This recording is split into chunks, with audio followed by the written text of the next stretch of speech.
Hello, welcome back to Retirement Clarity Radio. I am your host, Scott Newhouse. Thank you so much for joining me.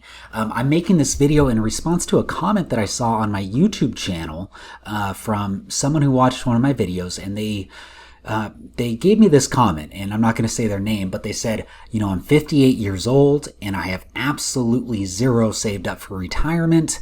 The day I die will have to be my retirement date. And so that's what they said to me. And so, I saw that this morning, and then I did some work. I went to the gym, and I've really been thinking about this question nonstop. And I've been asking myself, if I was 60 years old with nothing saved for retirement, what would I do? What would Scott do? I do want to say this channel, the podcast, everything I have, this is a judgment-free zone where we're trying to help each other. We're trying to, make sure that all of us are making the best financial moves possible. So we've got people who've saved up a lot of money. We've got people who haven't saved up much money. I want to help you regardless. So we're going to be talking about, both ends of the spectrum on this channel. And so, I just love to hear what's going on in your life and how I might be able to help on this little YouTube channel and podcast that I have. So let's go into, and I think I have 8 different things that I would do if I was 60 with nothing saved up for retirement. So the very first thing I would do, and if you've seen my videos, you probably already know what I'm going to say. The first thing I would do is I would drill into my expenses. What am I currently spending right now? Good news is that banks, credit card companies have really good software that tracks what your spending's been, and I would track what your spending has been over the last 6 months. And so I'd figure out exactly what you're spending on everything, all in, from all of your different sources, and just see what that gross, top line number is in terms of your expenses, and just figuring out exactly what that is. That's step number 1 that I would take. Second thing that I would do, I hope this also is not a surprise, is I would cut any unnecessary expenses. I would go line item, figure out what expenses can I get rid of? What stupid subscriptions that I'm not even using can I get rid of? And honestly, even if you're using some of those subscriptions, but it's a little too much money. And if you don't have anything saved up for retirement, hey, we got to put the subscriptions on hold. We got to get the retirement savings on track. So I would be really drilling down on everything that I could get rid of that's completely unnecessary. I'd also get rid of, kind of nice to have items, but not necessary items. So things like eating out, I don't know about you, but, man, eating out can just suck up a lot of money. And honestly, I don't know if you're going to get any healthier meals eating out than you would at home. And I don't know if the quality is going to be that much better, but I'm a little skeptical about eating out. So that's a little bit of my own biases. But I would, if I was 60 and I had nothing saved for retirement, I would just not eat out at all. It's a nice to have, but it's not a necessity. We've got to save up some money for your retirement. So step number 2, if I had nothing saved for retirement and I was 60, I would cut out all unnecessary expenses and nice to have expenses. And I'd be a drill sergeant about it. I would be a drill sergeant about it. And then, before I go into point number 3, this is assuming that we really don't have much debt, which I know is a big assumption, but I'm just trying to make this clear and concise in terms of how do we get the retirement savings stuff on track. And then we could talk about debt in a different video. But number 3, third thing that I would do is I would figure out exactly what my Social Security benefit is stated to be at age 62, at full retirement age between 66 and 67, as well as age 70. And so let me see if I can pull this up. Social Security's made a new statement. So you should be able to see this Wanda the Worker hypothetical Social Security statement. And so if I was 60 with nothing saved for retirement, I would, at my third step, I'd go into the Social Security, government website. I'd get my statement and I'd figure out how much am I anticipated to get at age 62, and then just look through the different years that I claim it and how much I would get in that specific year. And then 60, I don't know where they did full retirement for Wanda at 67. So full retirement would be 2119, and then age 70 would be $2,364. So this is exactly what I would do. Figure out how much you're going to get from Social Security in the future, assuming what you're earning right now, and it'll be personalized for your specific income situation on your statement. Now, I do want to say, and this is pretty good news from the AARP, which is the AARP estimates, they have their own little calculator estimating how much people are going to get from Social Security. They estimate that a person born January 1, 1960, and that would make them 62. That would make them 62. Look at that math. If they averaged $50,000 of annual income, they would get a monthly benefit of $1,339. If they file for Social Security at 62, they'd get a monthly benefit of $1,911 at full retirement, which is 67 for them. And then at age 70, they would get a check of $2,370 a month.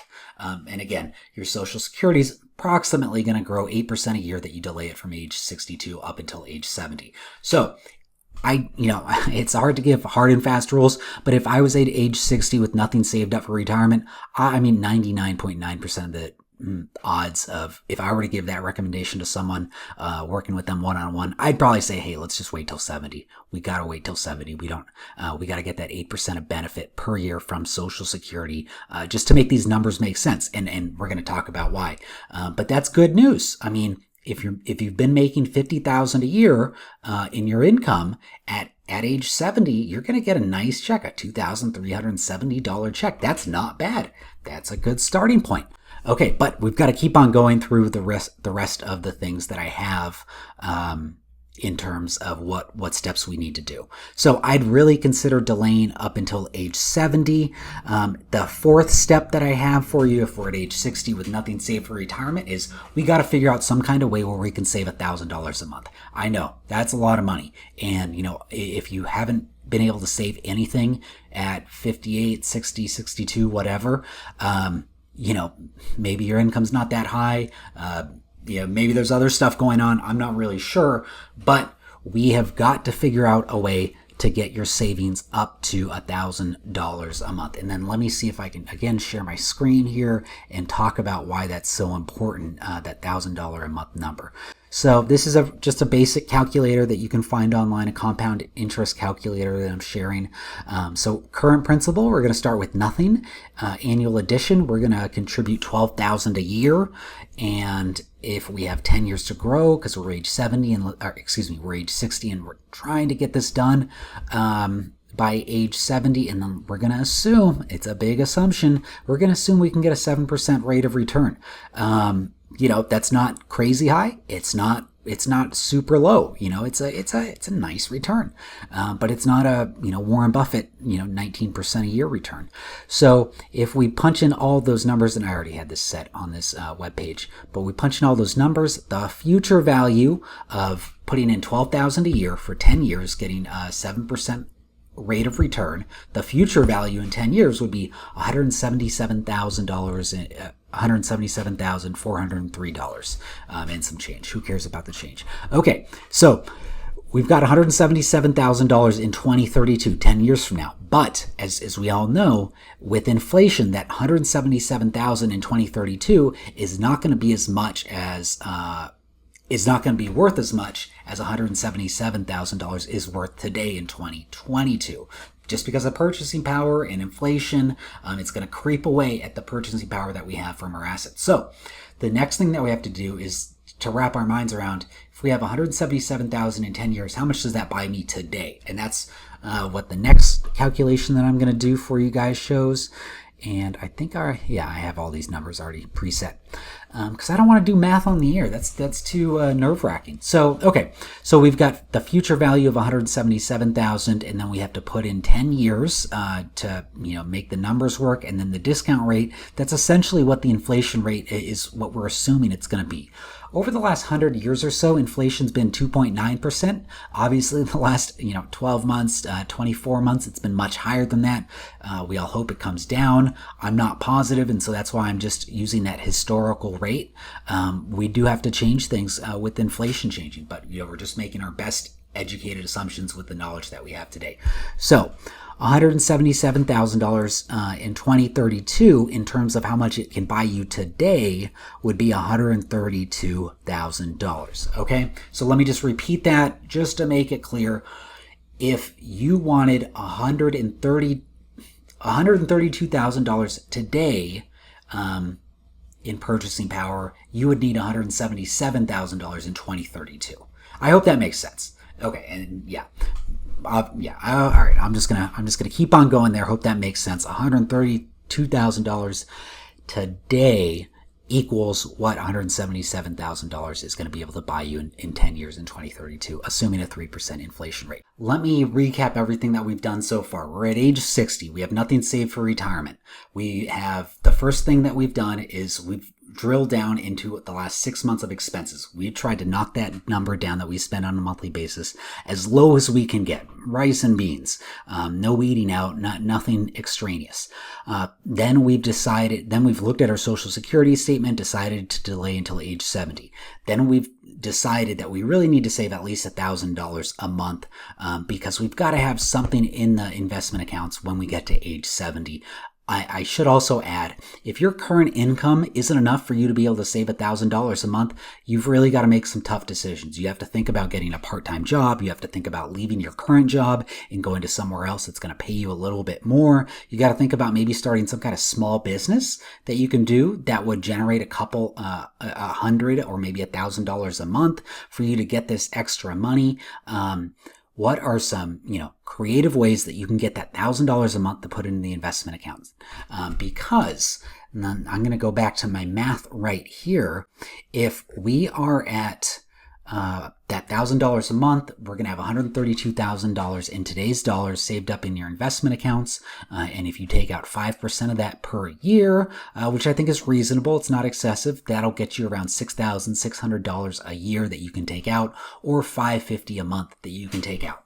Now, again, this is assuming you're at age 70. You've been working and saving a lot from age 60 until age 70. Then this is what your life looks like at that point. You're going to get a Social Security check that's going to pay you, assuming you've been making $50,000 a year in your career, a Social Security check of $2,370 a month. Then you're going to be able to take out $550 per month from your investment account. That's a pretty sustainable, reasonable distribution rate. And that's going to give you a total of $2,920 a month gross for you to live off of. And an emphasis on gross. We're going to have to account for taxes, state tax, and I don't know if you're going to be paying too much in taxes, frankly, with just Social Security and small investment distribution. But yeah, you got to check out what the tax rates would be in your city and state and all of that. But I really don't think it would be all that much. So my question for you then is, can you live off $2,920 a month gross with, paying out a little bit in taxes? Are you going to be able to live a comfortable lifestyle on that dollar amount? This is my own personal bias, but I'm very lucky. I feel very lucky to be in the U.S., and I think we have a lot of amenities here and a lot of comfort that we can get for $3,000 a month. I think that can buy you a pretty nice lifestyle in in many parts of the country. Now, Southern California, Northern California, New York, hey, might be a little tough. Totally understand that. But you've got to think about, can you make that number work? I think in most of the country, you probably can. If you can't, then I would consider doing some kind of part-time retirement job, which may or may not be ideal, but 5 to 10 hours a week.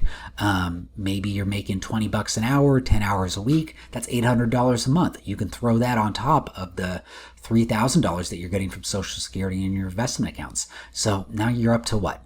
You're up to $3,700 a month gross. If you decided you needed a little more money and you went back to work a little bit, that's not bad. Lavish lifestyle? Absolutely not. But that's not about a bad amount to live off of in this country with all the amenities that we have and that we have access to.